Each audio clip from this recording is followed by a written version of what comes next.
Баршаңызға қайырлы күн достар. Бүгін біз сіздермен бірге жұп-жұмсақ, үлпілдек болып шығатын, духовкада пісетін пирожкиді бірге дайындайтын боламыз. Дәл осы рецептпен жасасаңыз, бір жасағаннан-ақ осылай керемет болып шығатын болады. Алдымен менің каналыма тіркеліп, қоңырауша белгісін басып кетуді ұмытпаңыздар. Менің каналымнан кез келген рецепті қазақ тілінде таба аласыздар. Ең алдымен біз табағымызға тұзымызды салып, оның үстінен қантымызды саламыз. Және ашытқымызды салып, жылы сүтімізбен жылы суымызды құйып алатын боламыз.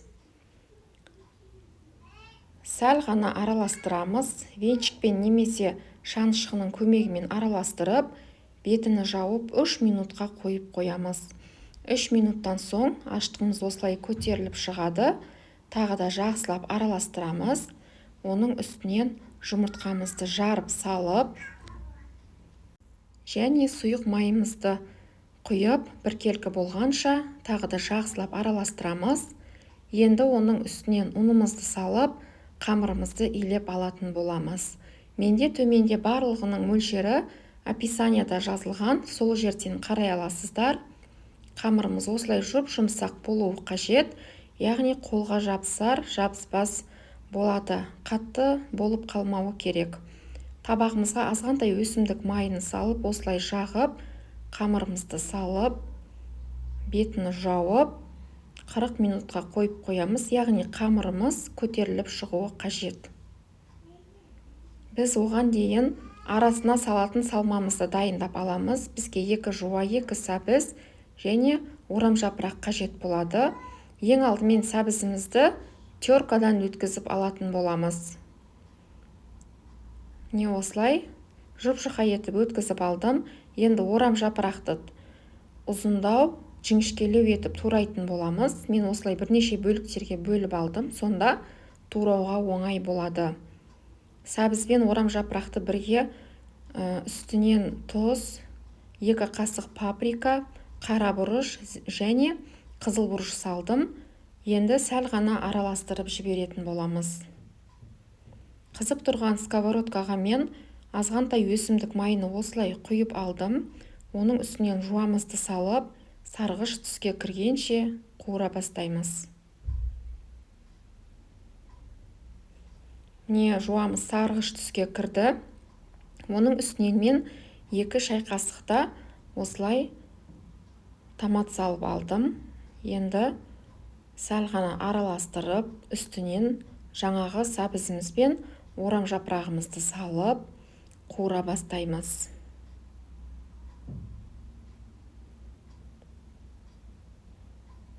Мен 4-5 минуттай қуыратын боламын. 4-5 минуттан соң осылай орамжапырағымыз жұп-жұмсақ болып қалады. Енді бетіні жауып, төмен отта 15 минуттай бұқтырып қоятын боламыз. 15 минуттан соң орамжапырақтарымызды, яғни салмамызды ыдысқа салып, суытып қоямыз.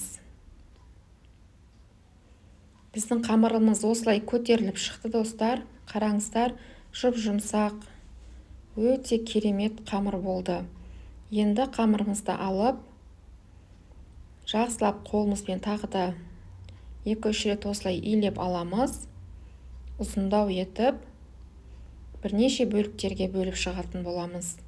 Қамырдың көлеміні өздеріңіздің қалауларыңыз бойынша жасасаңыздар болады. Мен осылай көз мөлшерімен кесіп шықтым. Қамырларымыздың барлығını кесіп шыққан соң, доп-домалақ етіп жасап шығатын боламыз. Қамырларымызды енді үстін тағы да жауып, 10 минуттай қойып қоямыз. Осылай жауып қоямыз. 10 минуттан соң қамырларымызды біреуден алып, оқтаудың көмегімен жайып аламын. Қамырымыз өте жұмсақ, жабыспайды. 1-2 рет осылай жайсаңыздар жеткілікті, қатты жұқа болып кетпесін. Оның үстінен 2 ас қасықтай салмаларымызды салып, осылай түйіп шығатын боламыз. Барлық пирожкилерімізді осылай түйіп шығатын боламыз. Енді мен листке пергамент қағазын төсеп, осылай қойдым. Тағы да бетін жауып, достар, жарты сағат 40 минутқа қойып қоямыз. Міне осылай көтеріліп шықты. Оның үстінен жұмыртқаның сарысыны жағып 180 градуста 20 минуттай пісіріп алатын боламыз. Міне біздің пирожкилеріміз дайын болды, достар. Өте жұмсақ, керемет, үлпілдек, арасындағы салмалары да мол болып, сулы болып шықты. Менің видеом сіздерге ұнаған болса, лайк басып, төменде комментарийға өз пікірлеріңізді жазып кетіңіздер. Қараңыздар, қандай керемет болып шықты. Сіздермен болған Айнұр, сіздерге ас болсын.